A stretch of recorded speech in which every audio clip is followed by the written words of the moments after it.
आज का जो हमारा टॉपिक है वो क्या है? Present continuous tense.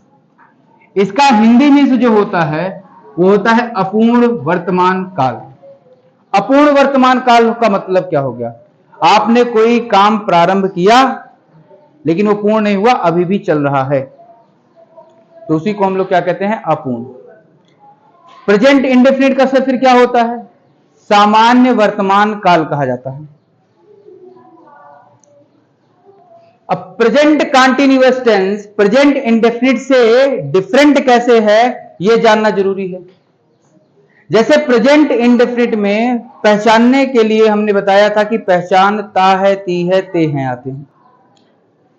ऐसे प्रेजेंट कॉन्टिन्यूअस की पहचान के लिए वाक्य के अंत में आपको कुछ शब्द मिलेंगे, और जो होता है रहा है,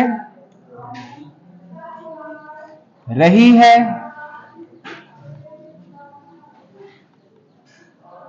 रहे हैं,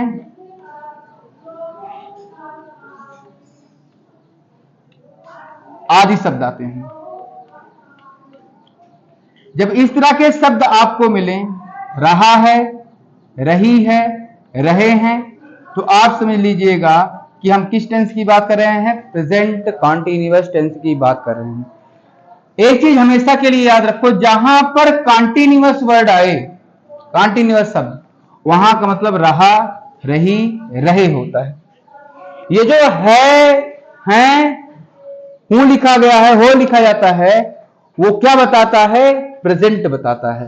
जब हम बिल्कुल बिल्कुल सिंपल सा प्रेजेंट की बात कर रहे थे तो हमने use of is am are दिखाया था, और मैंने कहा था वाक्य के अंत में अगर है मिलता है, हूं मिलता है, हो मिलता है, तो हम इज एम आर का प्रयोग करते हैं, तो प्रेजेंट से बिलोंग करता है। तो ये सारे के सारे टेंस क्या हैं? प्रेजेंट से बिलोंग करते हैं। जितने भी सेंटेंस रहेंगे, जब टेंस के अंत में वाक्य के अंत में आपको रहा, रही मिले, तो किससे बिलोंग करेगा? प्रेजेंट कॉन्टिन्यूअस टेंस से।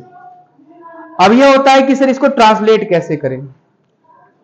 ट्रांसलेशन का बिल्कुल वैसे ही है जैसे आप फार्मूला लिखते थे। सबसे पहले सब्जेक्ट लिखते थे, फिर वर्ब लिखते थे, उसके बाद फिर ऑब्जेक्ट लिखते थे, और फिर क्या लिखते थे? Other word. लेकिन ये जो टेंस है यहां पर एक ही चीज थोड़ा सा और आ जाएगा, यहां पर हम अफर्मेटिव में हेल्पिंग वर्ब लगाना प्रारंभ कर देंगे। प्रेजेंट कॉन्टिन्यूअस में सर हेल्पिंग वर्ब क्या लगेगा? जिसको हम पढ़ चुके हैं, is, am, are. Is, am, are इसीलिए पहले पढ़ लिए कि हमको यह पता लग जाए कि इज का प्रयोग हम किसके साथ करते हैं, एम का प्रयोग हम किसके साथ करते हैं, और आर का प्रयोग हम किसके साथ करते हैं। इज का जो प्रयोग है वो ही के साथ, सी के साथ, इट के साथ और नेम के साथ करते हैं। एम का प्रयोग केवल और केवल आई के साथ होता है। अब आर जो है वो वी के साथ आता है, यू के साथ आता है, दे के साथ आता है, और अगर प्लूरल मिल गया तब आता है। और यहां पर एक चीज आप और लिख सकते हो, इज में सिंगुलर। इज का प्रयोग इन सब के साथ, आई का प्रयोग एम के साथ या एम का प्रयोग आई के साथ, और आर का प्रयोग वी, यू, दे और प्लूरल के साथ। अब इसका जो फार्मूला है, तो सर फार्मूला क्या बन जाएगा? फार्मूला बनता है आपका सब्जेक्ट प्लस हेल्पिंग वर्ब आएगा, या तो इज लगाइए, या तो एम लगाइए, या तो आर लगाइए। ये किस पर डिपेंड करेगा? सब्जेक्ट पर। सब्जेक्ट किस पर डिपेंड करता है? He, she, it, name, I, we, you, they, plural. उसके बाद आपका क्या आता है? वर्ब की फर्स्ट फॉर्म के साथ आईएनजी लगाते हैं। अब याद रखो, वर्ब की फर्स्ट फॉर्म के साथ आईएनजी आता है। आप लोग बहुत बड़ी गलती करते हो, जब आपसे कोई पूछता है जाना की इंग्लिश क्या होती है, तो बहुत लोग कहते हैं गोइंग। गोइंग नहीं होता, गो होता है। पढ़ना की इंग्लिश रीड होता है, रीडिंग नहीं होता है। लिखना की इंग्लिश राइट होता है, राइटिंग नहीं होता है। कूदना की अंग्रेजी जो होती है वो जंप होता है, जंपिंग नहीं होता। ठीक, प्रोनाउंसिएशन सही करो, वर्डों की पहचान रखो। तो subject is, am, are, verb की फर्स्ट फॉर्म आईएनजी, उसके तुरंत बाद हम क्या लगाते हैं? सेम वही प्रोसेस, ऑब्जेक्ट और अदर वर्ड। अब कुछ एग्जाम्पल से यहां पर समझते हैं। जैसे पहला एग्जाम्पल लिखा गया यहां पर, कविता अपना पत्र लिख रही है। कविता अपना पत्र लिख रही है, तो किसके बारे में बात कर रहे हैं हम? तो यहां सीधे सबसे पहले लिखेंगे कविता। कविता हमारा सब्जेक्ट हो गया। अब इज लगेगा, एम लगेगा कि आर लगेगा? इज, क्योंकि नाम है। तो कविता इज। वर्ब एक्शन क्या है उसका? लिखना। लिखना को क्या कहते हैं? राइट कहते हैं। अब रही के लिए क्या लगेगा? आईएनजी, तो राइटिंग। और क्या लिख रही है? Her letter. क्या लिख रही है? Her letter. Kavita is writing her letter. आपने लिखा हम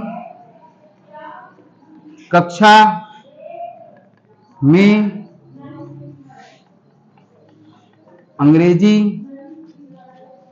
पढ़ रहे हैं। हम कक्षा में अंग्रेजी पढ़ रहे हैं। तो हम को वी कहते हैं और वी के साथ प्रेजेंट कंटीन्यूअस में आर लगाते हैं। और पढ़ना को क्या कहते हैं? रीड।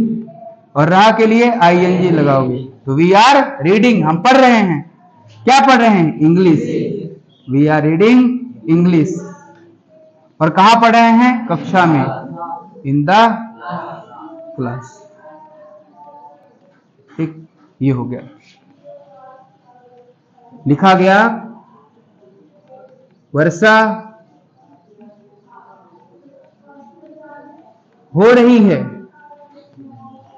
या बरसात हो रही है? वर्षा हो रही है। तो जब मौसम की बात हो, समय की बात हो, तो हम इट का प्रयोग करते हैं। और हमने लिखा इट, इट के साथ इज लगाएंगे।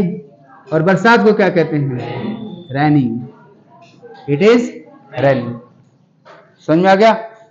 आप तब तक इसको नोट कीजिए, बाकी फिर वहां ट्रांसलेशन मैं कुछ और लिखता हूं, फिर मिलकर ट्रांसलेट करेंगे। मैं स्नान कर रहा हूं, तो मैं के लिए आई, उसके बाद एम बाथिंग। स्नान करना को क्या कहते हैं? बाथ। तो आई एम बाथिंग। हम क्रिकेट खेल रहे हैं। We are playing cricket. We are playing cricket. मैं हंस रहा हूं। I am laughing. I am laughing, मैं हंस रहा हूं। तुम दौड़ रहे हो। You are running. You are running. हम खेल रहे हैं। We are playing. प्ले के साथ आईएनजी लगाना है। नेहा नहा रही है, तो क्या हो जाएगा? Neha is bathing. बिल्कुल पहले वाले की तरह है। यहां आई एम बाथिंग, यहां नेहा इज बाथिंग। जतिन पढ़ रहा है। Jatin is reading. जतिन पढ़ रहा है। वह गाना गा रही है। She is singing a song. She is singing a song. Rishabh पत्र लिख रहा है। Rishabh is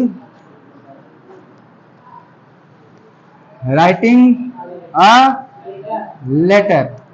Rishabh is writing a letter. ठीक है, ये होगा। दादी जी कहानी सुना रही हैं। ठीक है, grandma is telling story. Grandma is telling story. मोर नाच रहा है। The peacock is dancing. सूर्य प्रकाश दे रहा है। The sun is giving light. The sun is giving light. मेरा मित्र मुझे बुला रहा है। My friend is calling me. My friend is calling me. शिक्षक पढ़ा रहे हैं। The teachers